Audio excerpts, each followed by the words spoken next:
Mayroong isang liwanag na mas malapit kaysa sa iniisip mo at hindi ito dumating upang lituhin ka.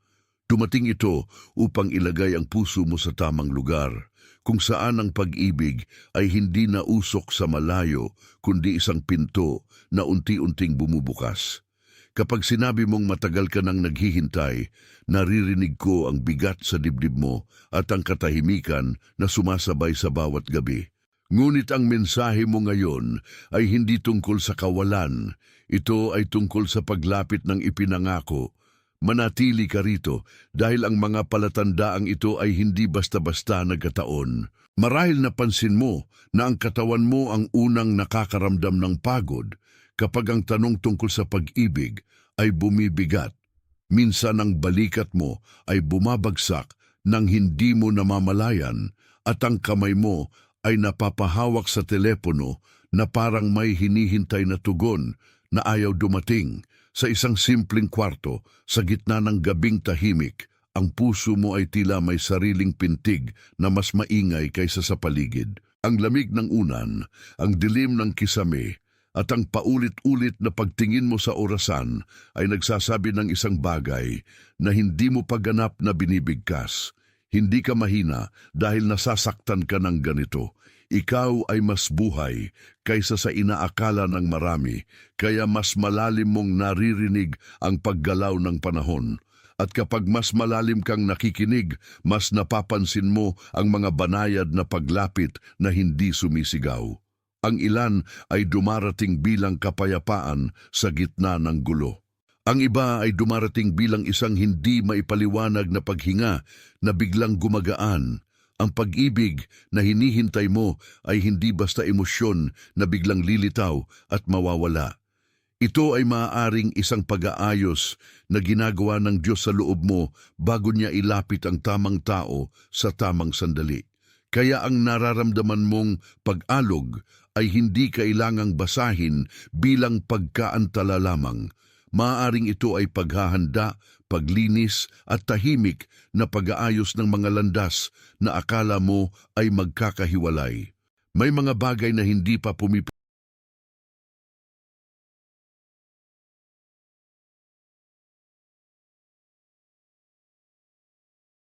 Pansin, kailangan mong maghanda ngayon. Naghanda ako ng eksklusibong material para sa mga nararamdamang inihiwalay para sa mas dakilang layunin, ngunit nabubuhay na napapaligiran ng ingay, mga abala at mental overload. Ito ay isang 32 araw na paglalakbay na magbabago sa iyong buhay. Isang ginagabayang landas upang protektahan ang iyong isipan at maghanda sa darating na may pang-araw-araw na pagsasanay sa focus, limitasyon at disiplina. Itigil mo na ang pakikipag-usap sa ingay. Matutunan mong tukuyin ang mga abala bago kanila kontrolin at palakasin ang iyong isipan. Available din sa immersive audio version. Mahigit 10,000 mambabasa na ang nagbago ng kanilang buhay sa pamamagitan ng 30 araw na paglalakbay. Libu-libong tao na ang nagsimula sa pagbabagong ito, mga taong tulad mo na pagod na sa pamumuhay sa ulap, mga ordinaryong taong nagdesisyon nang ihinto ang pagtanggap sa mental chaos. Samantalahin ang limitadong panahon na alok na ito sa buwan lamang na ito. I-access ang iyong link sa ibaba mismo sa itaas ng mga komento. sa harap mo, ngunit matagal nang pinapayapa sa likod ng eksena. May mga pintong hindi pa tuluyang bumubukas, ngunit hindi na rin mahigpit na nakasara. At may mga pangungusap na hindi mo pa naririnig mula sa taong iyon, ngunit ang Diyos ay gumagalaw na sa direksyong iyon. Hindi ka pinapahaba ng langit para pahirapan ka. Pinapahaba ka para ihanda ka sa isang bagay na hindi kayang buhatin ng dating bersyon mo. Kaya huwag mong ipagkamali ang katahimikan sa pagtatapos. Alam ko ang eksenang ito sa iyo. Isang umagang maaga, hawak mo ang tasa habang bahagya pang mainit ang kape. Ngunit ang isip mo ay nasa isang mensaheng hindi dumating kahapon. Sa labas, umaandar ang mundo na parang walang nangyayari, ngunit sa loob mo ay may isang bagay na tahimik na nakatingin sa pintuang hindi mo maitulak. Ang mesa ay payak, ang ilaw ay putla, at ang puso mo ay may kakaibang paghinto sa pagitan ng pag-asa at pag-iingat. Ganyan kumilos ang tunay na paghihintay kapag hindi na ito basta pantasya. Dahan-dahan nitong inilalabas ang takot at ipinapakita ang tunay na pagnanasa. Hindi mo gustong mabigo muli kaya naging maingat ka. Hindi mo gustong maniwala sa mali kaya naging mapanuri ka. Ngunit ang pag-iingat ay hindi kailangang maging kadena. Minsan ito ang unang pahiwatig na ang puso ay handa ng tumanggap ng may karunungan. Ikaw ang uri ng taong hindi madaling matahimik ng malabong pangako. Kapag may naramdaman kang paglapit, hindi ito basta saya lamang. May kasamang kaba, pag-iisip, at biglang paglalagay ng mga bagay sa tamang ayos. Hindi ito dahil sobra kang nangangarap. Ito ay dahil ang iyong loob ay sinanay sa pagtukoy ng totoo. Kaya kapag naramdaman mong may bagong init sa gitna ng matagal na lamig, hindi mo ito basta sinasamba. Tinitingnan mo ito ng maigi, pinakikinggan mo kung may kapayapaan, at hinihingi mo sa Diyos ang malinaw na direksyon. Ang ganitong puso ay hindi madaling malinlang, ngunit ang parehong pusong iyon ay maaari ring mapagod sa sobrang pag-iingat.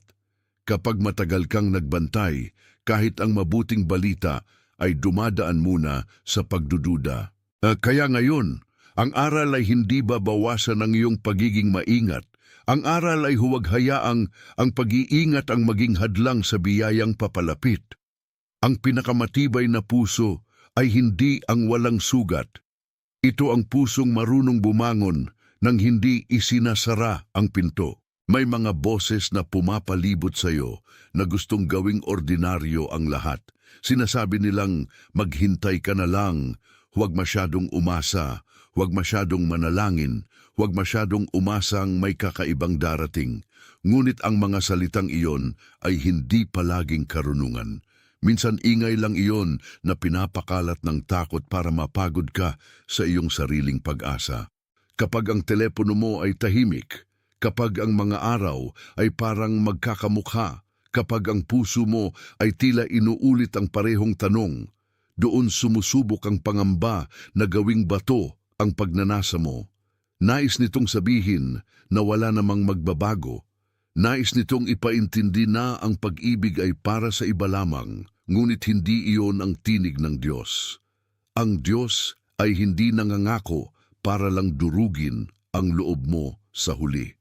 Kapag siya ay gumagalaw, may kababaang loob, may timing at may kapayapaan. At kung minsan, bago ang malinaw na sagot, hinahayaan niya munang maramdaman mo ang pagkakaiba ng ingay at ng tahimik na pagtatatag.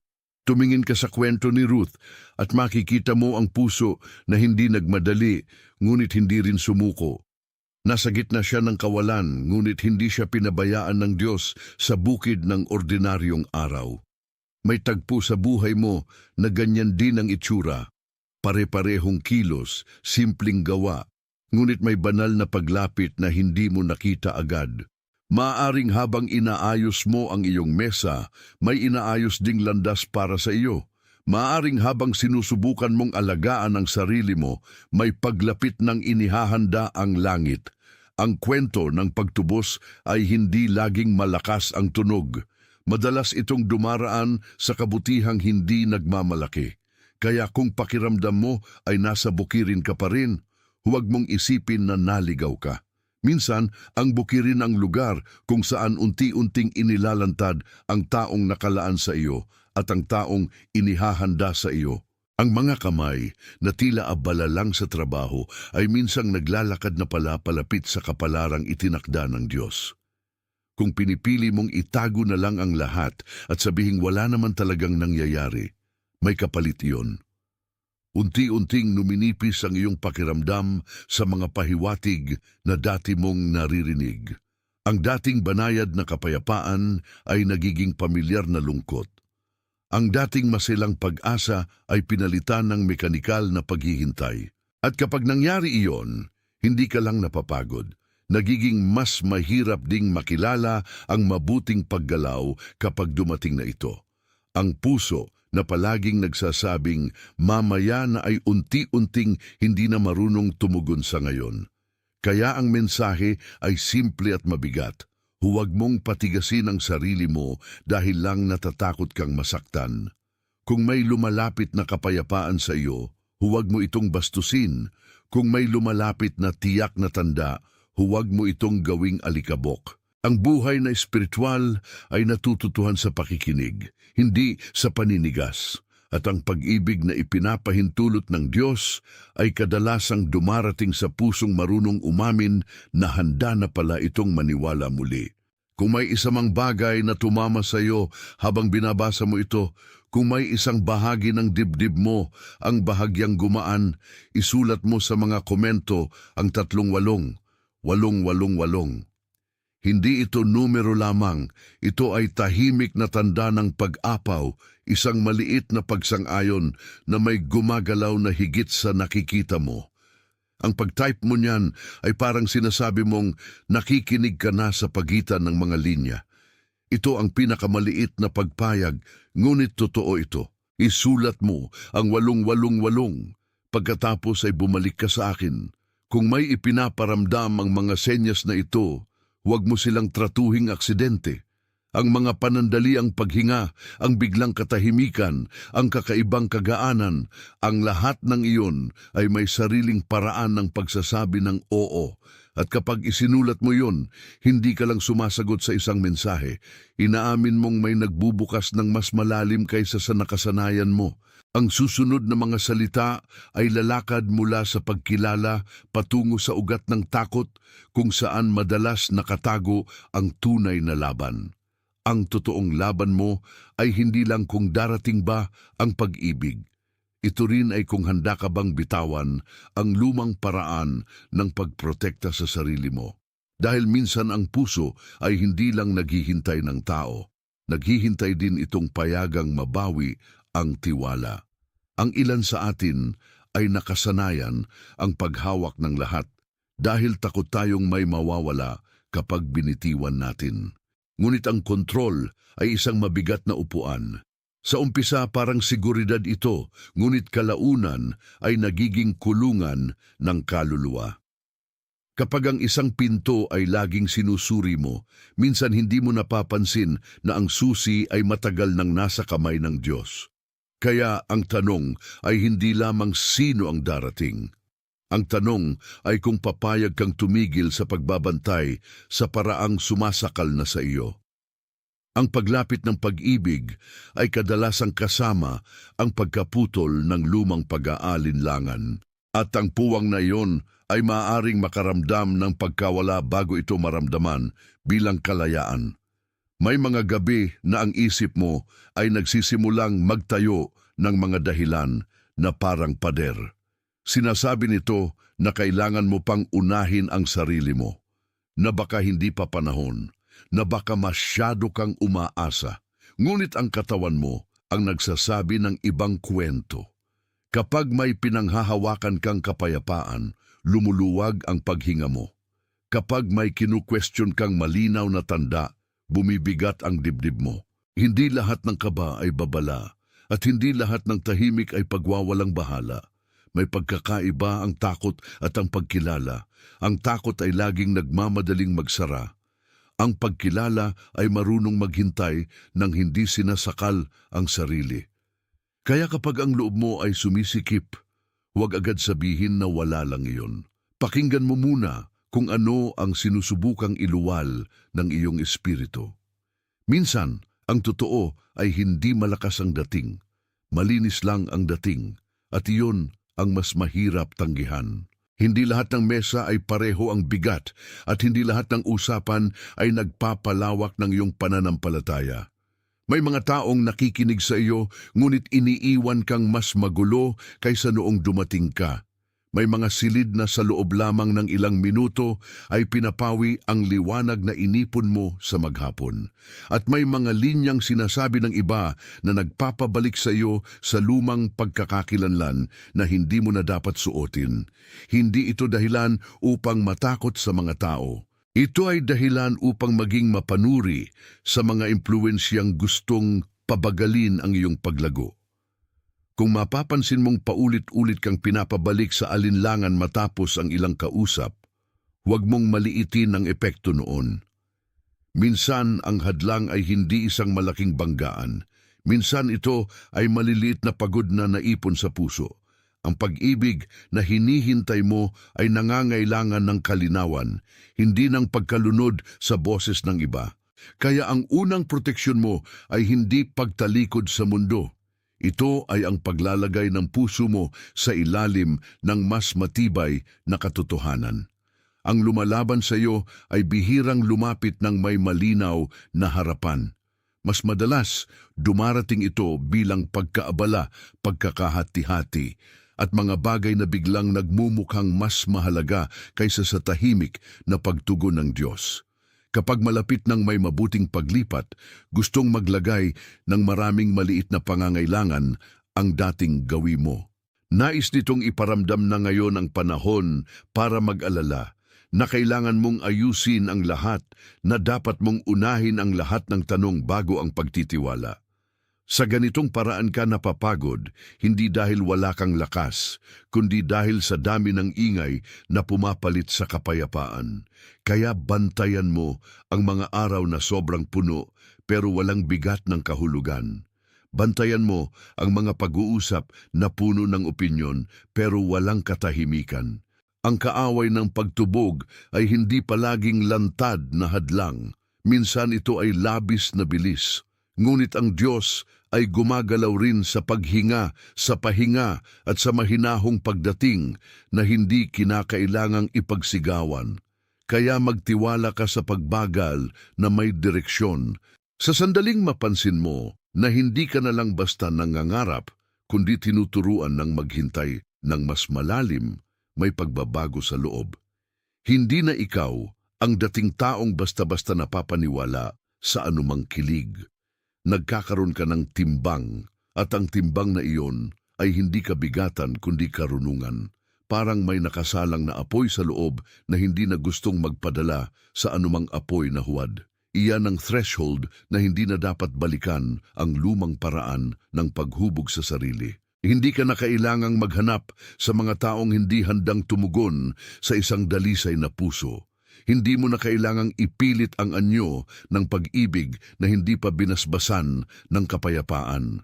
Sa puntong ito, ang tanong ay hindi kung sapat ka. Ang tanong ay kung handa ka ng tumayo sa gilid ng pinto at aminin na hindi mo na kailangang magmakaawa sa mga bagay na ipinangako na sa iyo ng Diyos. Ang paglayo sa luma ay minsan mukhang pag-iisa, ngunit sa espiritu, ito ay pagbubukas. May isang ilaw na matagal mong iniingatan sa loob at ngayon ay parang inaalis ang takip. Ang dating nakatago ay hindi na gustong manatiling nakaluhod sa dilim. Sa gitna ng iyong sariling katahimikan, may bagay na gumagalaw na parang malamig na hangin sa isang saradong silid. Hindi mo pa nakikita ang kabuuan, ngunit nararamdaman mo ang direksyon nito. Kapag ang laman ng puso ay pinalalamig ng takot, ang liwanag ay nagmumukhang malayo. Ngunit kapag ang takot ay nauupos, ang parehong liwanag ay biglang nagiging mas malapit kaysa dati. Ganoon ang paglapit ng tamang pag-ibig sa buhay ng taong matagal nang naghihintay ng may luha sa pagitan ng mga pag-asa. Hindi ito lumalapit na may ingay. Lumalapit ito na may init, may tamang timbang, at may katahimikang hindi nananakot. Ang sikreto ay hindi ang habulin ito. Ang sikreto ay hayaan itong tumawid sa loob mo nang hindi mo tinatakpan ang sarili mo ulit. Noong una, akala mo ang iyong paghihintay ay walang hugis. Ngayon, sa paglipas ng mga araw, napapansin mong may anyo pala itong hinuhubog sa iyo. Ang mga sandaling akala mo ay nawala ay nag-iipon pala ng kakayahan mong tumanggap ng hindi agad nagdidikta. Ang mga gabing akala mo ay sayang ay nagtuturo pala sa iyo kung paano makilala ang kapayapaan sa gitna ng kawalan ng kasiguruhan. Kaya ang puso mo ay parang pinto na matagal nang pinipilit isara ng dating takot, ngunit may kamay na hindi mo nakikita na marahang naglalagay ng liwanag sa gilid nito. Ang liwanag na iyon ay hindi pumipilit. Inaanyayahan ka lamang nitong maniwala na hindi lahat ng paghihintay ay pagkapako. May paghihintay na nagiging pag-aangat. May pagpigil na nagiging pagdating. At may katahimikan na mas totoo kaysa sa mga salitang paulit-ulit mong narinig mula sa mga taong hindi naman nakakita sa panig ng Diyos. Kaya huwag mong maliitin ang pagbabago ng pakiramdam sa loob mo. Minsan, ito ang unang paghinga ng isang bagay na matagal nang nakasalansan sa ilalim ng masyadong mahabang gabi. Ang pinakamatinding pagsubok sa atin ay ang paniniwalang ang nauna ay laging magiging huli. Kaya kapag umikot ang ilang kabiguan, madali mong isipin na iyon na ang kabuuan ng kwento. Ngunit ang Diyos ay hindi nakikipag-usap sa iyo sa pamamagitan ng lumang pagkabigo. Ang Diyos ay lumilikha ng bagong heograpiya sa loob mo. Sa heograpiyang iyon, ang bawat pagliko ay may saysay. Ang bawat pag-urong ay may layunin, ang bawat pagkaantala ay may panibagong katotohanan na kailangang ilantad. Kung kaya mong huminga ng malalim sa gitna ng pagod, kaya mo ring makita na may mas malaking paglapit na hindi kayang tabunan ng iyong nakaraang sugat. Huwag mong sukatin ang nalalapit na pag-ibig sa pinakamasakit mong alaala. Sukatin mo ito sa kapayapaang unti-unting dumarating kapag tumitigil ka sa pagpilit, kung minsan ang pagsuko ay hindi pagkatalo. Ito ang unang tanda na handa ka ng tumanggap ng hindi nagbabantay sa sarili mong sugat. May mga umaga na kailangan mo lang umupo at hayaan ang katahimikan na magsalita. Huwag mong punuin agad ang araw mo ng ingay na nagtatakip sa tunay na pakiramdam. Sa pagkakaunat ng iyong mga daliri sa ibabaw ng mesa, sa pagpatak ng tubig sa lababo, sa simpleng pagtingin sa bintana, naroon ang pag-anyaya na huwag na sanang magpanggap. Ang hinahanap mo ay hindi lang pangalan ng tao. Ang hinahanap mo ay ang kapahingahan na kasama ng tamang tao at ang pahintulot ng Diyos na nasa gitna nito. Kapag nauunawaan mo iyon, mas lumilinaw ang mga senyas. Ang ilang bagay ay hindi na kailangang habulin. Ang ilan ay kailangan lang kilalanin kapag dumaan. Kaya ang araw na ito ay nagtuturo sa iyo ng isang uri ng disiplina na hindi masakit. Pinapahinto ka nito hindi para pigilan, kundi para ihanda. At sa paghinto, mas naririnig mo ang dating tinatakpan ng takot. Kung ikaw ay nandito pa rin, mayroong isang tahimik na dahilan kung bakit hindi ka binitawan ng sandaling ito. Marahil may bahagi sa iyo na matagal nang gustong marinig na ang pananahimik ay hindi pagtatakwil. Marahil ang puso mong sanay sa paghulog ay unti-unting natututo kung paano tumayo nang hindi nanginginig sa bawat bagong posibilidad. Kaya ngayon, huwag mo nang itulak palayo ang mga senyales na kumakatok ng marahan. Huwag mo ring piliting maging malakas sa paraang hindi na marunong makaramdam. Ang tunay na lakas ay ang marunong tumanggap na may dumadaloy na kabutihan at hindi mo kailangang kontrolin ang lahat. Kapag pinili mong tumahimik sa halip na magmadali, may puwang na nagiging handa. Kapag pinili mong makinig sa halip na magreklamo, may maliliit na pahiwatig na biglang nagiging malinaw. Ang pag-ibig na may basbas ay hindi nangangailangan ng pagdududa bilang bantay. Ito ay may katibayan sa kapayapaang ibinibigay nito habang papalapit. May mga dalang simbolo ang buhay na paulit-ulit mong nakikita kung tapat kang nakatingin.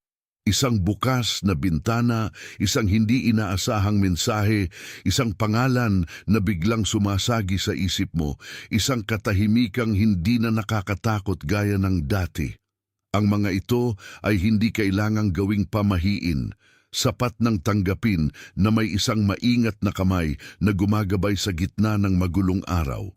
Sa iyong dibdib, may dahan-dahang paghimlay na hindi gawa ng pilit na pag-iisip.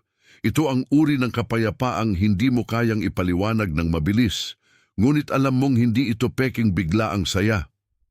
Ganyan din ang paglapit ng tamang pag-ibig.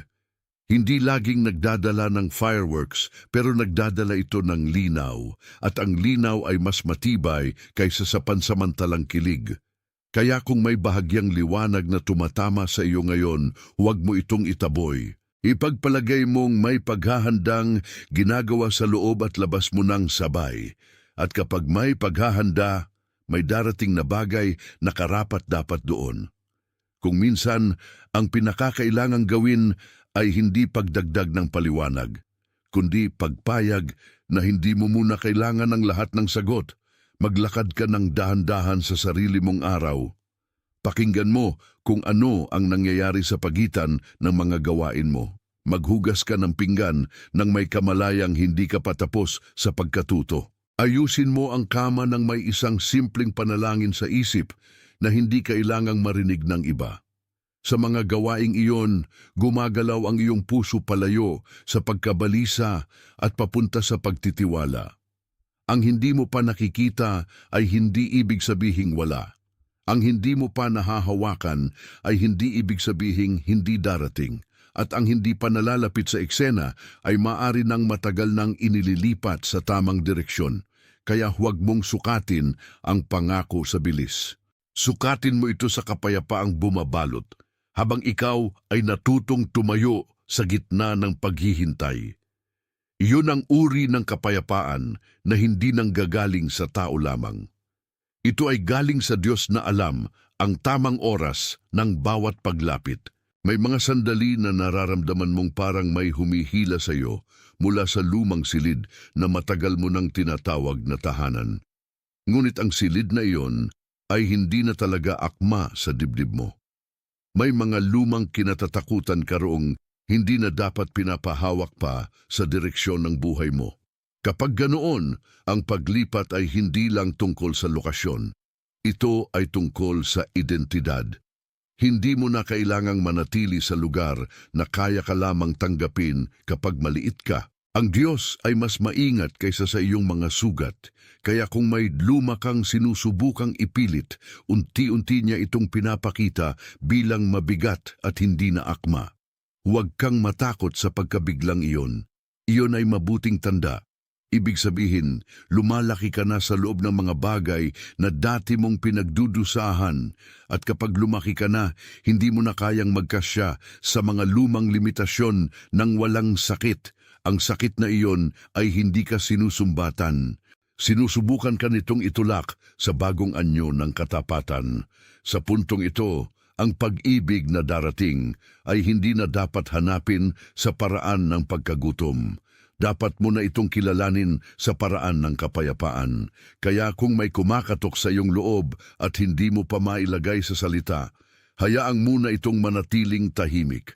Ang mga banal na bagay ay minsan dumarating na parang hinga, hindi parang sigaw. At ang hinga ay hindi kailangang ipaglaban ang sarili. Kinikilala lang ito kapag naroon na. Kapag tinanggap mo na ang ideyang may nalalapit at hindi ka nasasaktan sa pagdating ng posibilidad, nagbabago ang iyong tindig.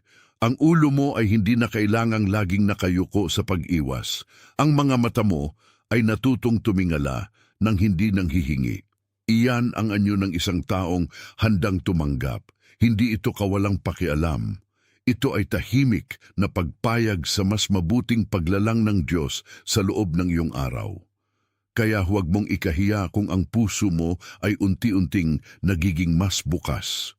Iyan ay hindi kahinaan. Iyan ay pag-aayos. Kung iyong mapapansin, may mga pagkakataon na ang mga salitang naririnig mo ay parang ulap, ngunit ang sinasabi ng Diyos ay parang direksyon.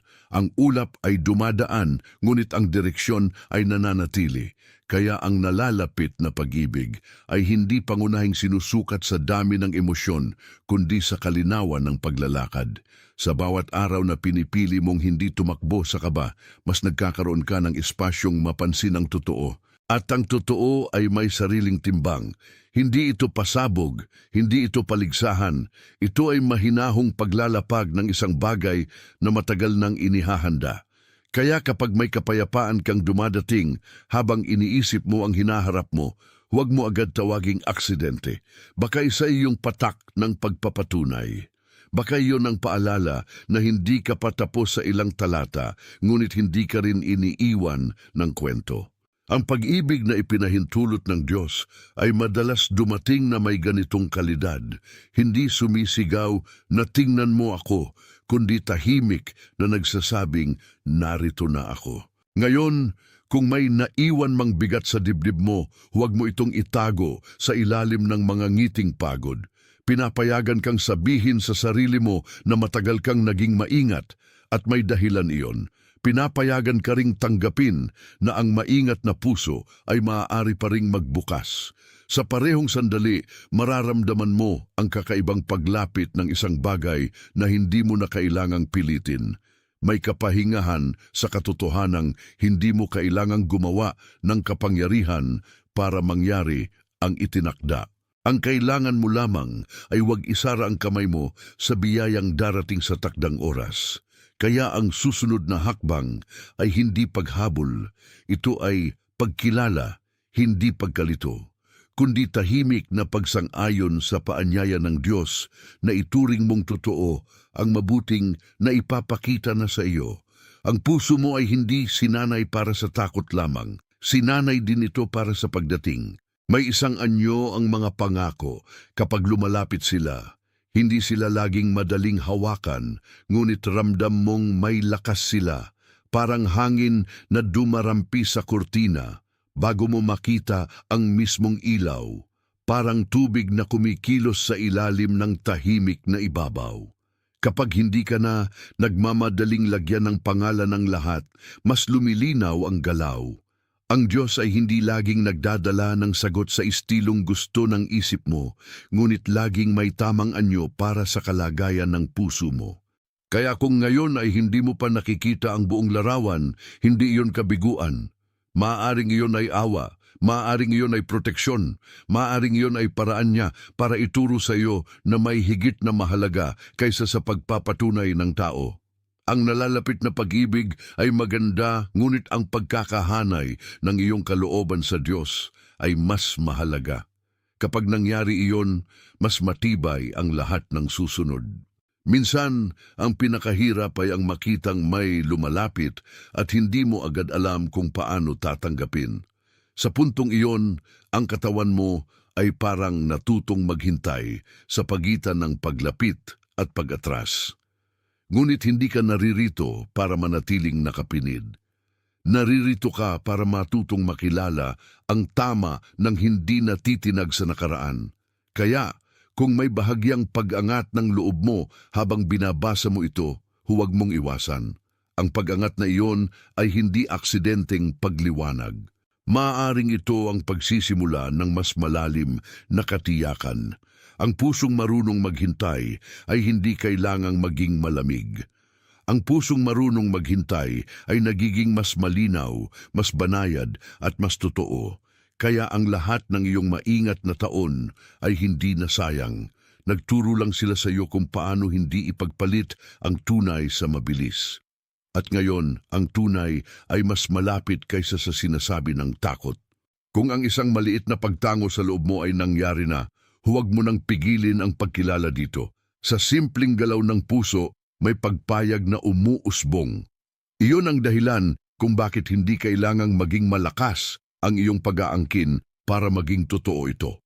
Minsan, ang mas malinis na pagsang-ayon ay ang pinakatahimik. Huwag mong hayaang ang dating kabiguan ang maging tagapagsalita ng lahat ng darating. Hindi nito alam ang lahat ng isinusulat ng Diyos sa pagitan ng mga araw. At hindi rin nito nasusukat ang lawak ng paghahanda na ginagawa sa iyong buhay. Kaya tahimik kang lumalapit sa pagbabago habang nagpapatuloy ang araw mo. Tahimik kang tumatanggap ng tanda na Pansin, kailangan mong maghanda ngayon. Naghanda ako ng eksklusibong material para sa mga nararamdamang inihiwalay para sa mas dakilang layunin, ngunit nabubuhay na napapaligiran ng ingay, mga abala at mental overload.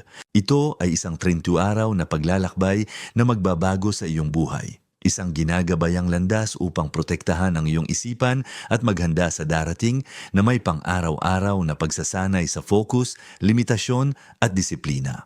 Itigil mo na ang pakikipag-usap sa ingay. Matutunan mong tukuyin ang mga abala bago kanila kontrolin at palakasin ang iyong isipan. Available din sa immersive audio version. Mahigit 10,000 mambabasa na ang nagbago ng kanilang buhay sa pamamagitan ng 30 araw na paglalakbay. Libu-libong tao na ang nagsimula sa pagbabagong ito, mga taong tulad mo na pagod na sa pamumuhay sa ulap, mga ordinaryong taong nagdesisyon nang ihinto ang pagtanggap sa mental chaos.